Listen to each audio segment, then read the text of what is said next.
মাঠ পর্যায়ে বিভিন্ন প্রোগ্রামে গিয়েছি, উঠান বৈঠকে গিয়েছি, পথসভাতে গিয়েছি।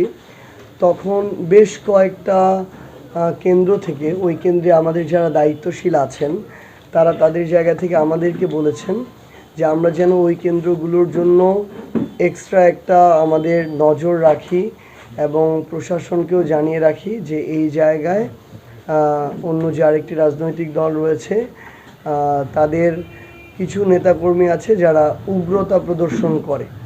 তো সেই জায়গায় তাদের একটাই লক্ষ্য, যে কোনো মূল্যে সেন্টারে জিততে হবে। এতে মানুষ কি ভোট দিয়েছে না দিয়েছে এটা কথা না, তারা তাদের উপরের নেতাদেরকে কথা দিয়েছে এই সেন্টারে তারা জিতাবেই, এই লক্ষ্যে এটার জন্য তাদের যা করা দরকার তাই করবে। তো সেক্ষেত্রে আমাদের নেতাকর্মীরা আমাদেরকে বলেছে যে আমরা যেন প্রশাসনকে এই বিষয়টি জানিয়ে রাখি, সেখানে যেন এক্সট্রা একটা নিরাপত্তা এবং ওই ধরনের প্রয়োজনীয় ব্যবস্থার যেন করা হয়, যে সেখানে যেন কোনো ধরনের নির্বাচনকে প্রভাবিত না করা যায়, সেটা আমাদেরকে বেশ কয়েকটা জানানো হয়েছে। আপনি আর একা নন, ইউনিভার্সাল কার্ডিয়াক হসপিটাল আপনার হৃদয়ের আরো কাছে।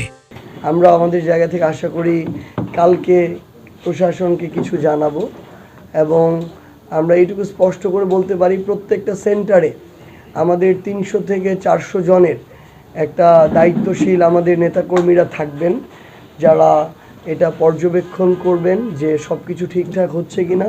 প্রশাসন যদি তাদের জায়গা থেকে সব কিছু সুষ্ঠুভাবে সম্পন্ন করেন, আমরা আমাদের জায়গা থেকে সর্বাত্মক সহযোগিতা করব এবং আমরা শুধুমাত্র পর্যবেক্ষক হিসেবেই থাকব। কিন্তু আমরা যদি অন্য নির্বাচন সংশ্লিষ্ট যে কোনো অংশের বিন্দু মাত্র পক্ষপাতিত্ব আচরণ আমরা দেখি, আমরা আমাদের জায়গা থেকে সেখানে রাজনৈতিকভাবে আমাদের যা পদক্ষেপ নেওয়ার আমরা সেই পদক্ষেপ নিব। বিন্দুমাত্র নির্বাচনে কেউ যদি প্রভাবিত করতে চায়, এই নির্বাচনে কাউকে সেই সুযোগ দেওয়া হবে না। আর ভাই একটা কথা বললেন, আমি আজকে প্রথম শুনলাম এই কথা, মানুষের মুখেও প্রথম শুনলাম। বরং এটা আমরা শুনেছি যে বিএনপির জায়গা থেকে যখন মাঠ পর্যায়ে বুঝতে পারছে তাদের ভোটের এত একটা অবস্থা ভালো না, কারণটা হচ্ছে এখন আসলে মানুষ বিগত 1.5 বছরের আমলনামা যাচাই করা শুরু করেছে আর কি। তো সেই জায়গায় সবাই না হলেও বিএনপির প্রত্যেকটা ইউনিটের 3-4 জন 5 জন করে নেতাকর্মী, ইউনিয়ন পর্যায়ে বলেন, উপজেলা পর্যায়ে, ওয়ার্ড পর্যায়ে, জেলা পর্যায়ে, তারা তাদের জায়গা থেকে এমন কিছু কাজ করেছে বা কথা বলেছে যেটাতে অনেক মানুষ আসলে অসন্তুষ্ট হয়েছে, তো বা কিছুটা অনেকের কষ্টেরও কারণ হয়েছে।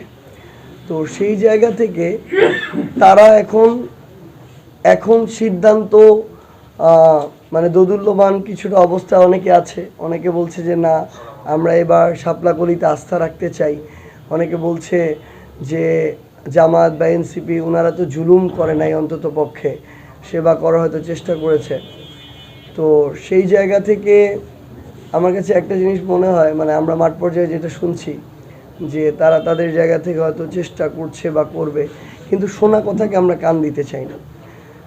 আমরা মনে করি প্রশাসন এই জায়গায় তৎপর থাকবে। প্রশাসন দেখবে যে কেউ এই কালো টাকা কিংবা পেশি শক্তির অপপ্রয়োগ করছে কিনা। কেউ একটা গুজব ছড়ালো এবং সেই গুজবে কান দিয়ে আমরা কাউকে হেয় প্রতিপন্ন করলাম, ছোট করে কথা বললাম, আমরা মনে করি না এগুলো হওয়া উচিত। বরং এটা আমাদের রাজনৈতিক পারস্পরিক শ্রদ্ধাবোধ এবং নির্বাচনকালীন পরিবেশটাকে কিছুটা খারাপের দিকে নিয়ে যাবে। আমরা চাই না এটা হোক। আমরা চাই যে আমরা আমাদের জায়গা থেকে সুন্দর করে এই নির্বাচনটাকে ভালোভাবে অতিক্রম করি। তো এই জন্য আসলে শোনা কথায় কান না দিয়ে যদি এভিডেন্স বেসড কিছু হয়, আমরা এটা নিয়ে কথা বলতে চাই।